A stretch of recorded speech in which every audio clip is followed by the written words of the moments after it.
how do you deal with the tension, with that tension of more opportunity than the past, and generations of the Black community in the past have gotten you to where you are, but yet still there's disadvantage? What's your sense of how to deal with that tension and put the past more in the past? I think we each bear the responsibility just to make a conscious decision and effort to reach common ground. And in order to do so, you're going to have to listen to the other person's perspective or point of view. You can't just talk to express yourself. You have to be willing to listen and understand. Don't listen to respond, listen to reach a genuine understanding so that you can get to that common ground. Is part of that common ground an economic acknowledgement of what happened to our forefathers? In terms of reparations? Call it whatever word you want to use.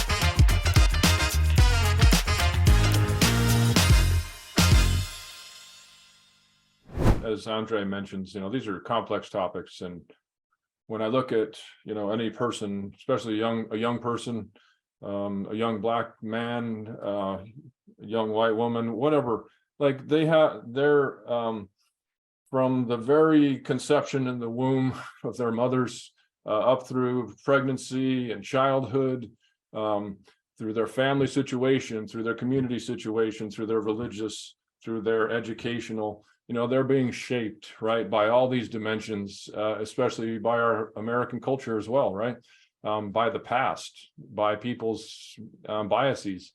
So all of us, are shaped in that way. But how therefore do we look at, each individual, and especially Black individuals, and how do we start to, number one, reduce the disparities that we see? What's the most constructive way? It's not about the narratives or make us vent our anger or anything. How do we actually get to the very base of the problem and move together as a nation of us to help that situation, to help the Black community from the very conception up through adulthood? What are your guys' thoughts on that? Yeah, and it was just to kind of add an extra layer, if I may, Landon. There was kind of like, how do we put the past behind us to focus on the future? That's true, right? Yeah. So it's about focusing on us now and trying to move forward together and marshaling all our resources in the way that puts the path. How do we move forward together and find some unity together, do you think? And Susan, do you want to ask? Honestly, having conversations like this, I mean, because I think we don't have them enough cross identity lines, racial lines, gender lines, religious lines, everything of that sort. Lines. Yes, class lines. And I think when we do that, we get to that, at our core, we're all humans and we want the same things. We want good schools for our kids. We want safe neighborhoods to grow up in. Like, we're disagreeing on how to get there, right? And that, that comes from our different perspectives and experiences and all of that.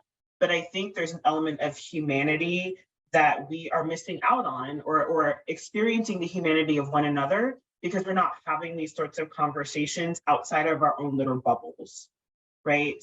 I think when you're able, Landon, to your point, go beyond seeing just Susan as another white woman, but Susan and her story, everything of that sort, that adds a different layer and empathy. My goodness, I think we lack empathy as a society, nowadays. That makes us more willing to have a dialogue and talk about how can we help Susan, rather than we're at this 30,000 or 50,000 feet where it's like, you're saying help white women. No, it's kind of adding that human layer, to it all. And so I do think, and that's one of the reasons I want to, thank and reward and appreciate Andre and Todd for this, because I just do not think this is happening. Thank you. Susan, do you want to add some complexity? I mean, Mary, you just set it up. Well, thank you for the thank you. I much appreciated, Maren, and I agree with what you said, obviously. Susan's question is actually so much related to what you just said. So you hit the I'm going to nail let on her the head. chime in with her question. And Susan, will you give some context and background and Yeah. on like the motivation kind of behind the question? Go ahead. Yeah, just a quick background with part of Brave Angels, our local Southern California group have done some book readings on racial issues. And we try to pick a book that shows both sides each time. So I think we were doing the book Caste and a Thomas Sowell book on the other side that I can't remember the name of anyway. So we went into our breakout rooms to have conversation, and it was me and another white woman having a conversation about caste. And I mentioned that, and just backing up, saying I agree 100% with Maren that I've been hearing all along that we need to have these conversations across boundaries, social boundaries and class boundaries. I totally agree with that. So that's what we were attempting to do in discussing these books and have just an open conversation. And most of it has been just wonderful. But in my breakout room, there was another white woman, and I think I don't remember who the other person was. Anyway, we also had observers who they black out their video, they're muted, so we don't really know who's there. So we were talking about it, and I mentioned we were trying to talk about what we agree or disagree in the book with. And I mentioned there was something in the book about how nothing has changed and racially wise in the United States since, like, we're still where we were in 1880 and nothing much has changed. And I mentioned that I kind of doubted that statement. I'm not feeling that statement that nothing has changed. And on that note, one of our observers decided to turn on her camera and her microphone, and it was an older Black lady. And she basically just said, whoa, I have to jump in here. And I don't know where she's coming from. So I just have to know, she's got her story. She has her reason why something was triggered in her that she wanted to jump in. And I felt like I was just sort of dressed down like left and right for like 10 minutes about how, kind of like how dare I say something like that when, I don't know the experience. I don't have any sort of license to say anything like that or make any judgment like that. And so I listened and,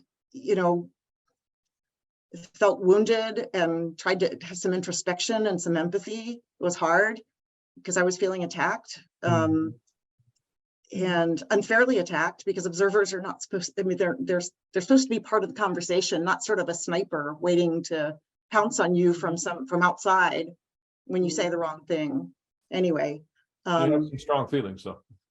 I triggered something strong, and I appreciate there was an emotion there and something I triggered in what I said that she has an experience that made her react in that way. I honor that. I know there's something there, but I was feeling it was just hard. It was hard, and I just wonder, like, how are we supposed to have these conversations?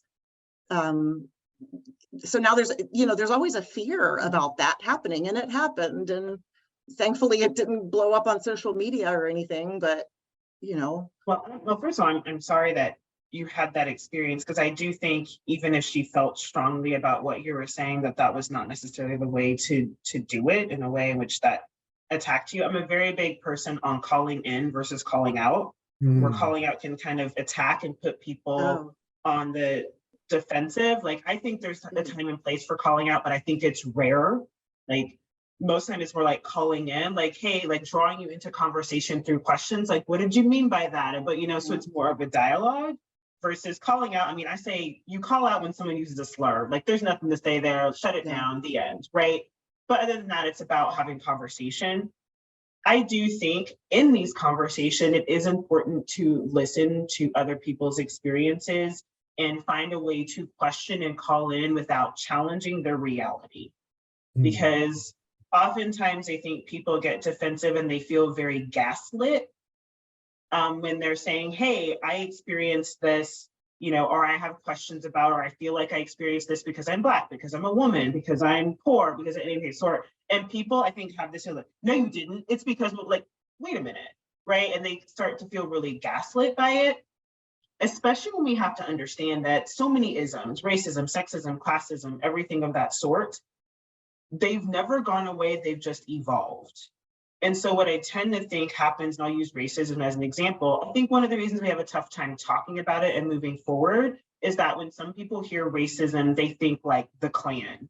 Like if I say I've experienced racism and I haven't been called the N-word and I haven't been threatened with violence by the Klan and I haven't had a cross burned on my, on my lawn, I'm being sensitive and I'm making it up, right? Where we're just like, no, that's not the case. Racism has evolved. Where Degrees. now, like, it's the microaggressions and the little, like you use sniper, like it's the little snipes, right? Like that's now like kind of coming, that makes me feel othered. That is still racism. It's just a different way. And I'm sure we can sit here and think about sexism and all the other isms out there. It's the same sort of a thing. And I think just us making room to have these conversations and let people feel what they feel. Even if you disagree with it, don't challenge someone else's reality. I mean, don't challenge someone else's intent. I've learned that too. Like, I can talk to you about the impact of your words, your behavior, anything of that sort, right? Because maybe I'm on the receiving end of it, or Andre's on the receiving end of it. But who am I to tell you, like, your intention? That's between you and God, or whatever higher power you believe in. And many conversations that get shut down, you have people like doing this intent. I didn't mean to. Yes, you did. Yes, you did. You're not going to get anywhere. But if I say to you, regardless of your intent, this was the impact of your words or behavior on Andre, on me, on Marcus, or whatever, that's a different conversation.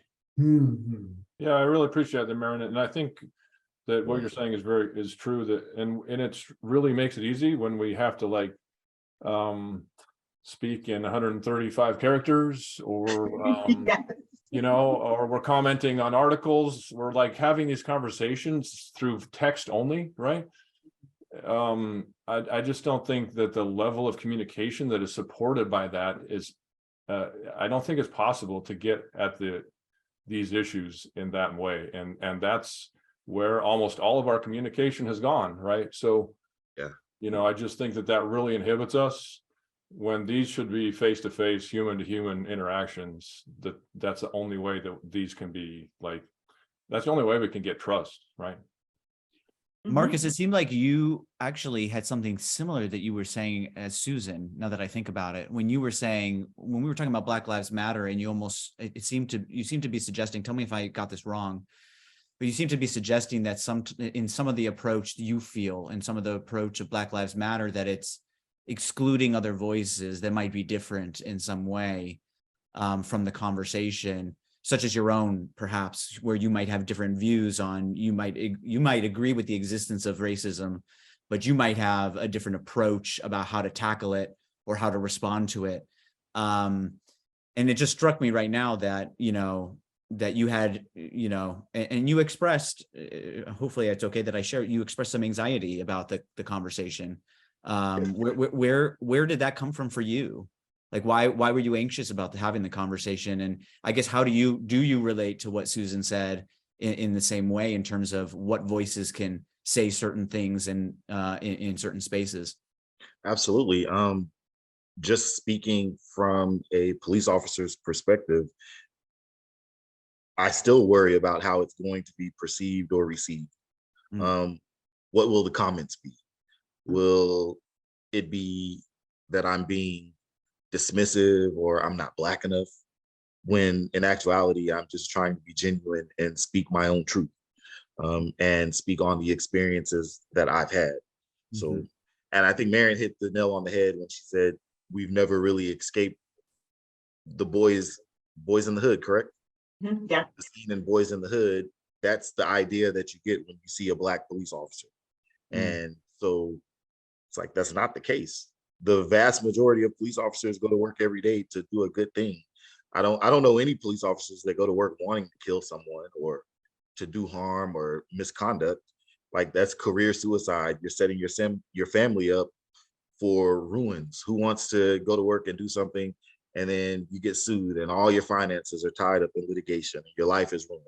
What are you going to do when you lose your job? What other career are you going to go into? Everyone's going to know who you are.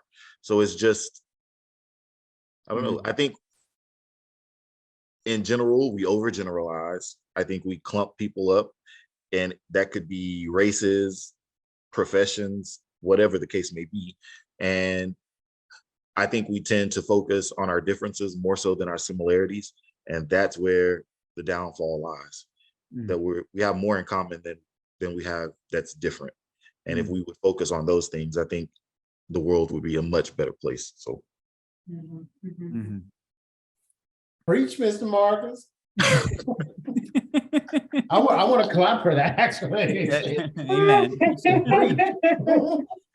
It's so true. I mean, you know, Susan brought up feeling like a Karen. I mean, I don't know what other labels you all feel like. I noticed Susan said that. Yes, he did to that. And let me just So Marcus also talked say about this. being a police officer. Susan, you say, you know, being a Karen. Being a Karen. Baron, what's yours? What's yours? Being a LaQuisha. LaQuisha. Tell us. I don't know what a LaQuisha is. You have to inform me. Don't say Educate. that. Educate me. No, I will say being an angry Black woman. I mean, that is something that I'm very mindful of. You know, goes back to, you know, many remember when Michelle Obama was accused of being that, you know, et cetera, where many times, you know, just expressing yourself with passion or anything that can be misinterpreted as being angry. I do fear that there is this perception that Black women are angry or Black people hate white people. And we just, you know, don't admit it. That isn't true. So, but I am very careful of how I express myself. And I'll say it's in all of my interactions, like even at work and things like that. Like there are times that instead of saying something in person, I know Landon, this gets to your 135 characters piece, but sometimes instead of saying something in person, I write it in an email, like not only kind of cover myself for that I said this, but I'm like, if I deliver this in my tone, I'm going to be the angry Black woman, and that is going to take this a place that I don't want to go. So let me just take that piece off of it, take the heat off of it a little bit, and like write it in an email. Yeah. So I can be very, very mindful of that. So I do fear being the angry Black woman. Landon, do you have one? Oh, I'm a white male, guys. Come on. Yeah. I mean, no, I don't pretend to be a victim, but Yeah. I'm very cognizant Yeah. of you know, how I'm perceived, and you know, I don't have really complaints about it because I understand it. The others, but I do hope that people will treat me as an individual, you know, as much as possible. Yeah. And I would like to reiterate, Landon and Susan, I think your voices are so important to this conversation. I have never understood when people have felt like, oh, a white man or a white woman like should have no say in this. I think like given demographics, given power structures, given everything of that sort, your voices are very, very important. We can't make progress without allies. And even if, I mean, we've talked a lot about the civil rights movement. The civil rights movement advanced because of white allies. You know, we don't, you know, it was not going to get where it was going to go if you didn't get any buy-in or have any allyship from people who are not white. And so, you know, I think, you know, people trying to shut you out of the conversation solely based on that, I think it is stalling, you know, the movement forward that we are looking for. Thank you. Oh, I appreciate It's that. good to be heard. Everybody just wants to be heard. I think that's the basic human instinct. I don't want to give Landon's question short shrift, though. How do we move? When is the past the past? And when and how do we? What does it take to move to kind of focus more solely on the future? Not solely, more intently on the future of us in a country together, versus talking about focusing on, I guess it seems to be, Landon, the gist of your question is focusing on what's happened to the past to lead us to now. Like when do we make more of that transition? Is that kind of what you're getting at with the question? Yeah, well, I don't think the past has ever passed. Really. I understand that. But the question is, how can we start to come together as individuals to actually go beyond narratives that really get to the actual situations on the ground where we can really help people.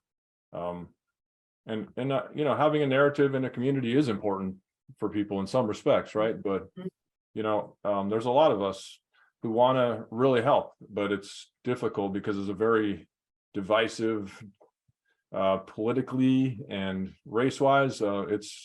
It scares us to be involved in some respects, you know. So, and I just wonder how can we come together and start to put those things aside and like make things, I don't know, like I want to help, you know, but how can we move together as us a little bit more cohesively?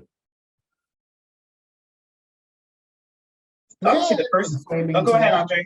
Yeah.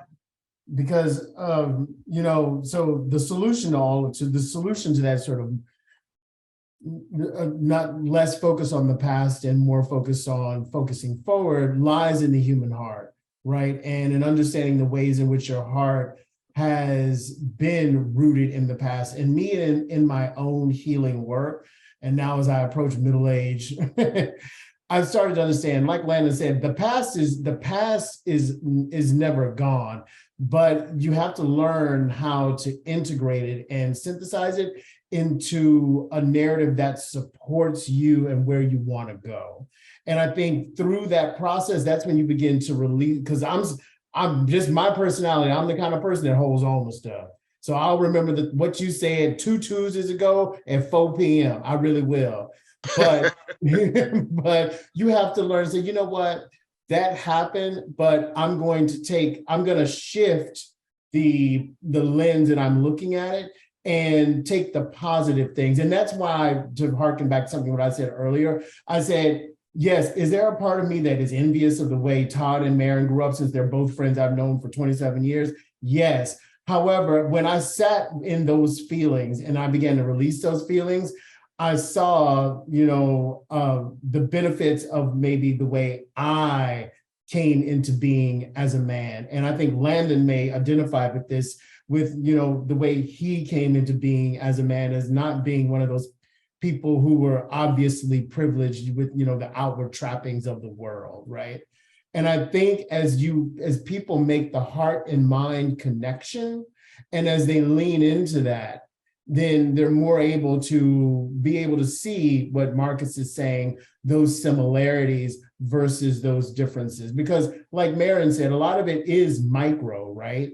You know, but when you begin to sort of like when you make the heart and mind connection of value and a practice, that's when you open yourself up, I believe, to the moving forward. But it's an individual response. And as individuals are shifted, communities can be shifted. And as communities can be shifted with models. And that's why I applaud everyone on this call for being willing to be a model of what that could look like. Yeah. Maren, you had a thought. No, the first word that came to mind when Landon was asking his question was the word context.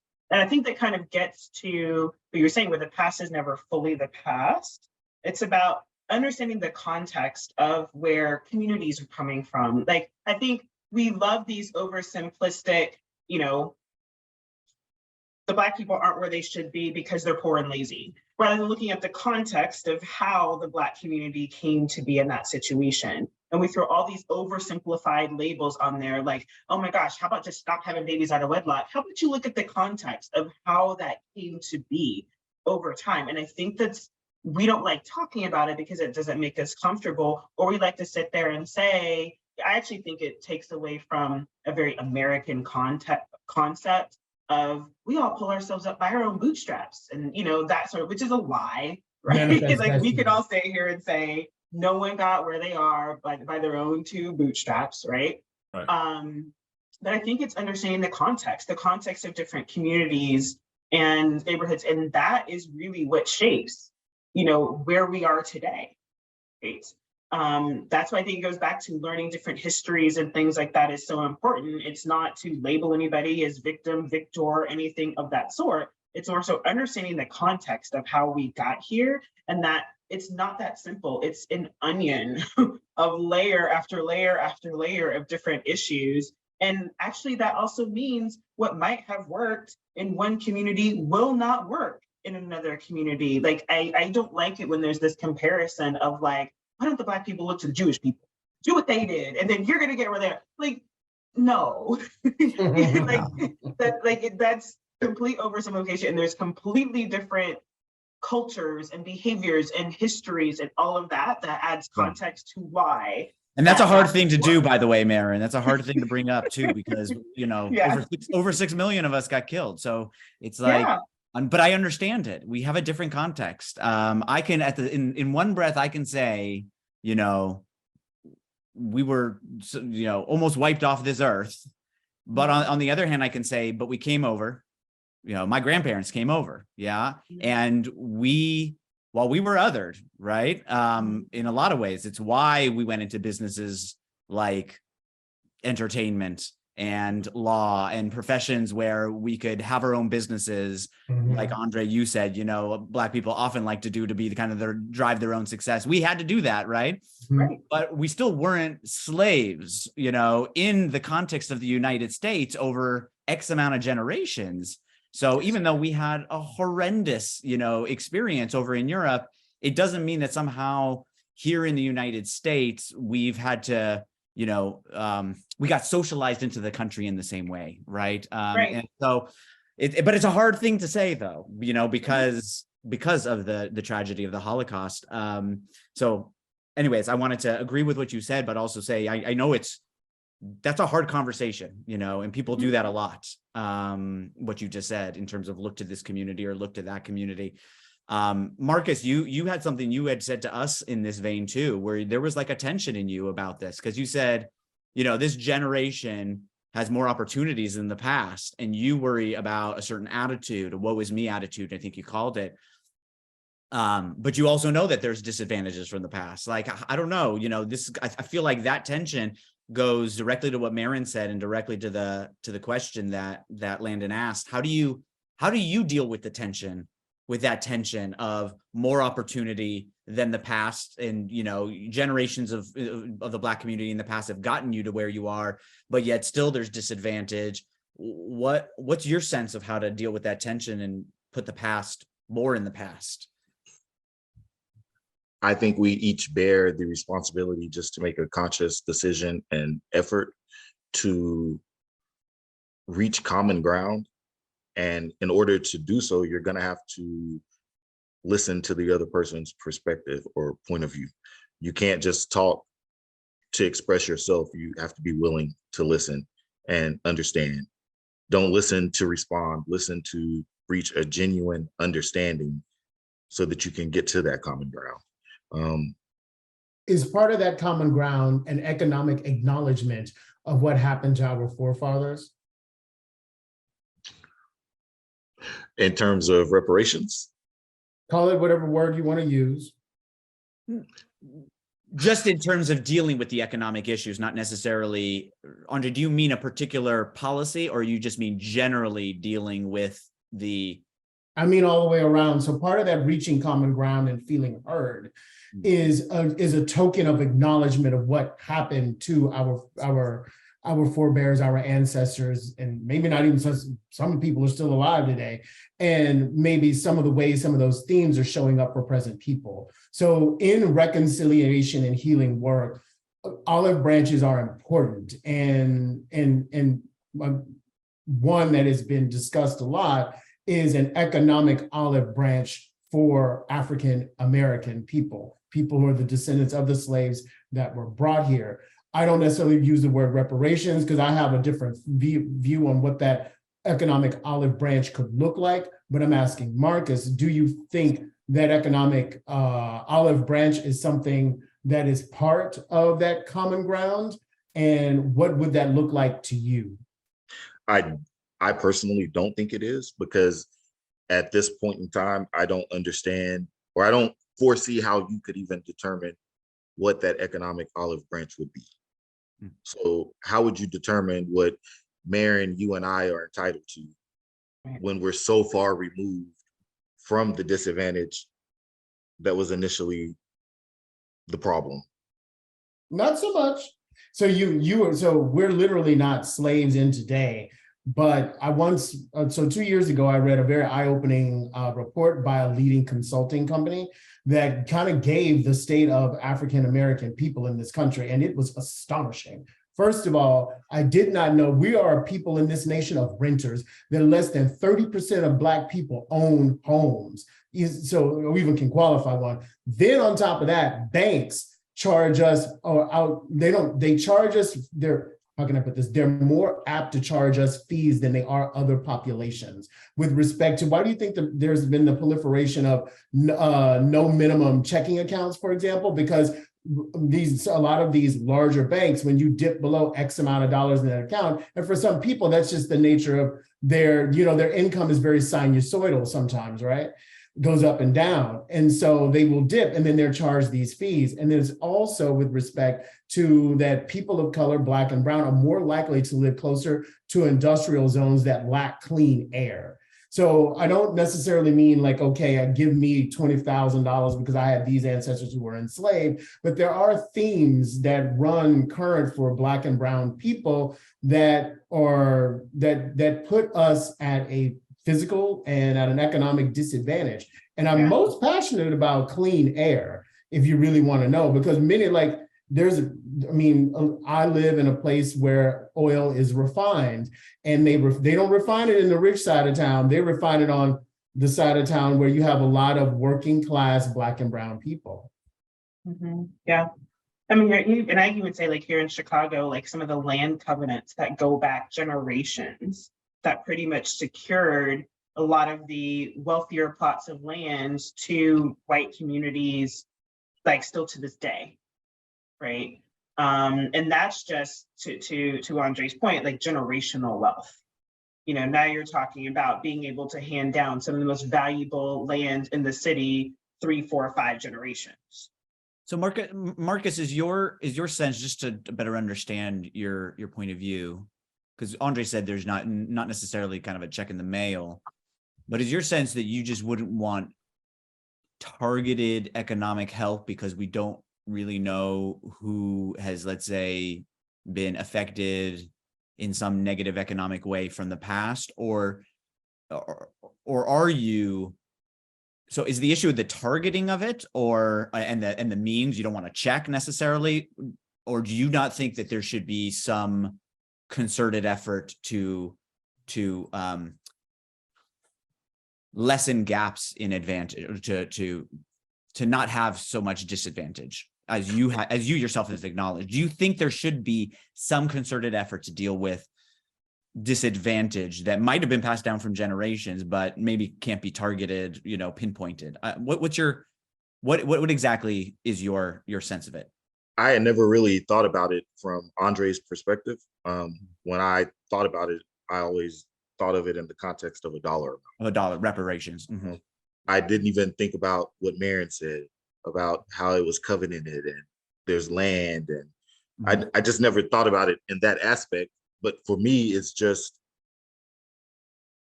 more so, when is enough enough? Mm. And if you were to divvy it up and say Marion got 20,000 and Andre got 18, and then I get 7, who's to say what's fair?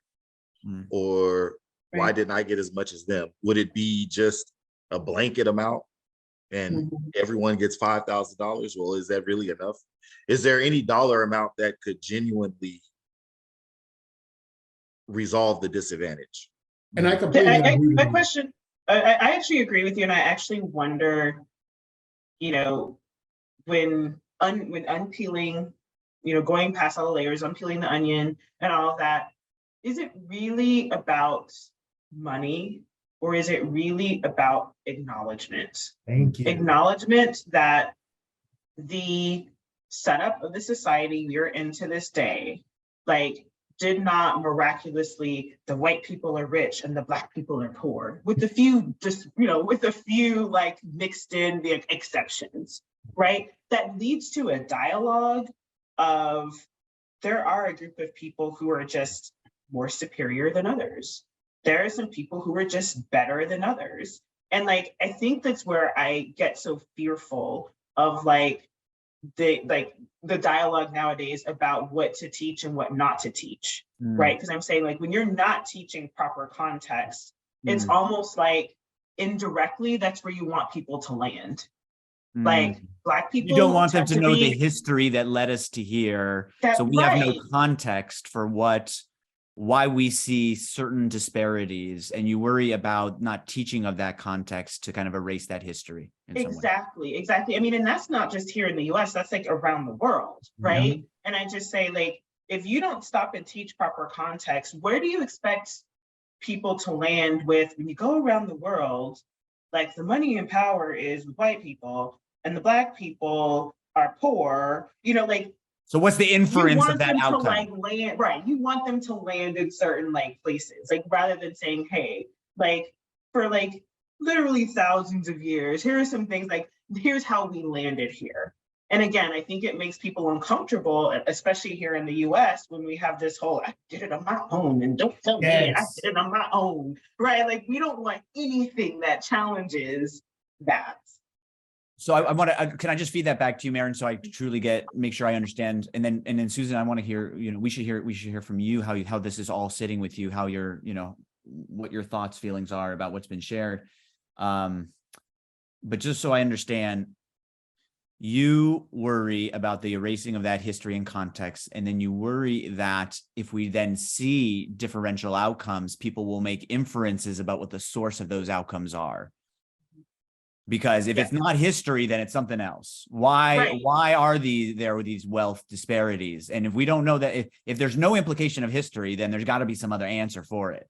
And you worry about that answer being, well, maybe some people are just more capable in our meritocracy. Meaning they deserve it. And there's no part in history has played no part in this, right? Right. I see. Okay. So you worry about that inference. That makes sense to me. Susan, how do you receive all of what's been shared? Gosh, lots of thoughts. I tend to think if it's handled in terms of reparations, I worry about several things, and like, you're gonna have to prove your Blackness, like DNA tests. I mean, I don't, that's like Rwanda level. That's like Rwanda level. Let's put people in categories, and yikes, I don't like that. I also think there have been efforts in the past to do reparations in terms of affirmative action, which was a huge thing. It did a lot of good. I mean, there's still a long way to go, but it really did a lot of good. And I wouldn't probably know Andre, right? Andre, what do you think? Do I believe affirmative action did a lot of good? Do you think it was implicated? Do you think it supported you at all? Me personally. Yeah, and I'm not saying that you were victorious. I don't think I would. I don't think I would have the third-party job that I have without all of that. I definitely, and I won't call them the ancestors, the forefathers. I feel a huge sense of appreciation for, Lord, for those first people in corporate, to be the only Black person in those meetings, to be before we had Excel, to be the Black person preparing the presentation or whatever. Like, I stand at the feet of those people. I really, really do. So I agree with Susan. There were like not laws around harassment. Like, and there were not laws around harassment. Harassment, all of that. I mean, my dad told me stories of when he started working in law in the late 70s, early 80s, and some of the things that could be said to him, the jokes that could be made and everything of that sort, that nowadays, would get you fired. But then it was just, I mean, as a woman, you chose to work here. As a woman, your head would spin if you see some of the stuff that people sent me. My head did spin when I heard what used to happen back in the day. Oh, and affirmative action, sure. As a woman, I probably did benefit. So, and maybe it was a good thing, and maybe sometimes it's not so good. We all, it's a nuanced thing. It's not, nothing is ever 100% good or 100% bad. Well, okay, sometimes there's stuff. Holocaust is 100% bad, but things. Understood. Affirmative action is something that was. Go ahead. Sorry. No, go ahead. Yeah, I think affirmative action was something that there's good and bad, but in general, it was a good thing. And then the historically Black colleges, that was a whole movement that was supposed to be in the form of some kind of economic lift up. So we have done things that I think maybe that's more like approach I'd prefer. And also I worry about reparations in terms of, if it's done, then people are going to want to say, okay, we're over. We're done with this conversation. I told you Quick, that. stop Man. complaining. Yeah, Move on. I told Right? you that, man. You If got we your paid you off, $40,000. Shut up. You know, take your money and shut up. You know, I don't want that to happen either. That might Mhm. just crush conversation. Anyway, that's all. I agree with Landon- you, Susan. Landon, does this get to your question? Do you feel like, what's your sense? I mean, like I said, it's there is I mentioned previously, you know, I've been in biotech for a while, and there's a great desire among, I think, most tech sectors and most reputable companies to incorporate more Black people into their companies.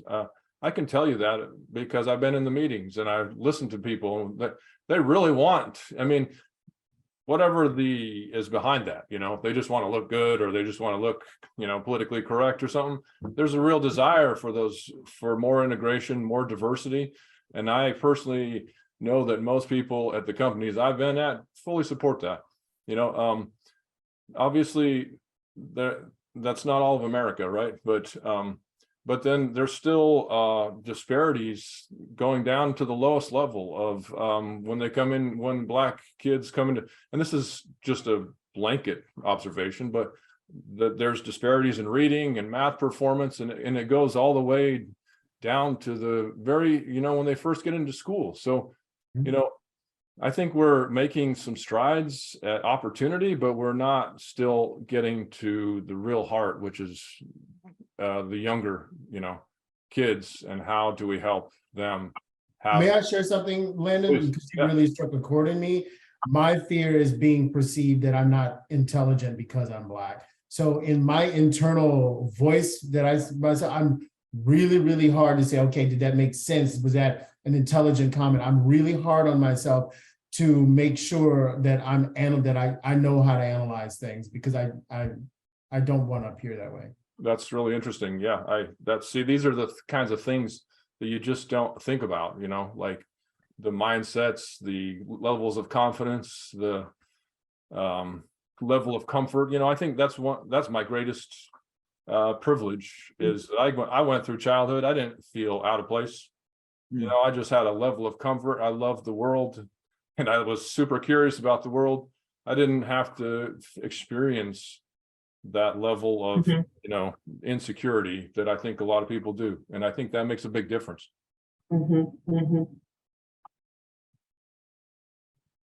Powerful.